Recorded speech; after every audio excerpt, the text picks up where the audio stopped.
হরে কৃষ্ণ। আজকের আমরা আলোচনা করব পাশাঙ্কুশ একাদশী সম্বন্ধে। 3 অক্টোবর শুক্রবার পাশাঙ্কুশ একাদশীর উপবাস। তো চলুন এই একাদশীর মাহাত্ম্য পাঠ ও শ্রবণ করা যাক। পাশাঙ্কুশা একাদশী। আশ্বিন শুক্লপক্ষিয়া পাশাঙ্কুশা একাদশী মাহাত্ম্য ব্রহ্মবৈবর্ত পুরাণে বর্ণিত আছে। যুধিষ্ঠির বললেন, হে মধুসূদন, আশ্বিন শুক্লপক্ষের একাদশীর নাম কি? তদুত্তরে শ্রীকৃষ্ণ বললেন, হে রাজেন্দ্র, আশ্বিনের শুক্লপক্ষিয়া একাদশী পাশাঙ্কুশা নামে প্রসিদ্ধা। কেউ কেউ একে পাপাঙ্কুশাও বলে থাকেন। এই একাদশীতে অভীষ্ট ফল লাভের জন্য মুক্তিদাতা পদ্মনাভের পূজা করবে।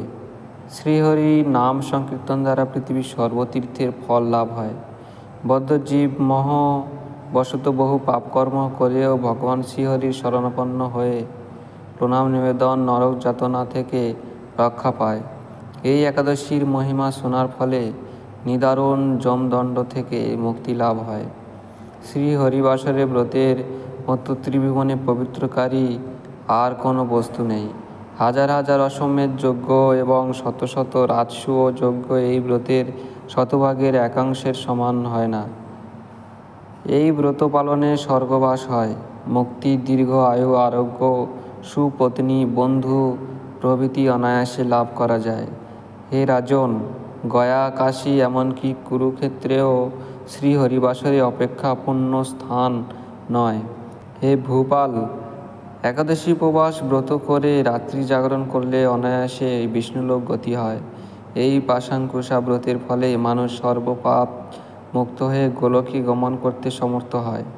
এই পবিত্র দিনে যিনি স্বর্ণ, তিল, গাভী, অন্ন, বস্ত্র, জল, ছত্র, পাদুকা দান করেন, তাকে আর যমালয়ে যেতে হয় না। যারা এ সকল পুণ্যকার্য করে না, তাদের জীবন কামারশালার হাঁপড়ের মতো বিফল। নিষ্ঠার সাথে এই ব্রত পালনে উচ্চকুলে নিরোগ ও দীর্ঘ আয়ু শরীর লাভ হয়। অত্যন্ত পাপাচারীও যদি এই পুণ্যব্রতের অনুষ্ঠান করে, তবে সেও রৌরব নামক মহাযন্ত্রণা থেকে মুক্ত হয়ে বৈকুণ্ঠ সুখ লাভ করে। কৃষ্ণভক্তি লাভই শ্রী একাদশী ব্রতের মুখ্য ফল।